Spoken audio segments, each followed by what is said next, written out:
habitant sur 5 est d'origine chinoise. Titi y est arrivée pour ses études il y a 5 ans et elle n'est jamais repartie. C'était difficile de s'adapter au début, mais maintenant je me sens chez moi. Surtout parce qu'il y a une communauté autour de moi. Cette communauté, c'est une association de militantes féministes et LGBT d'origine chinoise. Titi l'a créée il y a 1 an. Ce qui m'impressionne, c'est d'avoir enfin un endroit pour exprimer ma colère et pour la transformer en quelque chose de concret.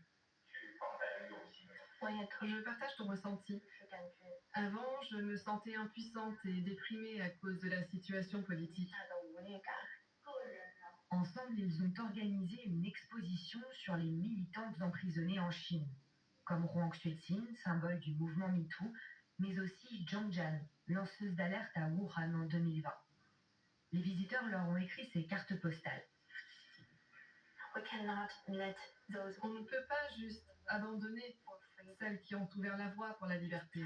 Il y a de plus en plus de peur, surtout depuis la pandémie. Et il y a l'oppression politique et la société civile est de plus en plus fermée.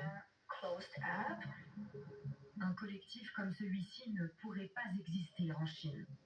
Et même hors des frontières, ces militantes savent qu'elles peuvent être surveillées, que leurs proches restés en Chine peuvent être intimidés. Un sacrifice nécessaire pour la jeune femme. On a tous l'impression d'être forcés à s'exiler. Parce que beaucoup d'entre nous veulent rester ici à cause de la situation des droits humains en Chine. C'est important pour nous d'avoir un endroit sûr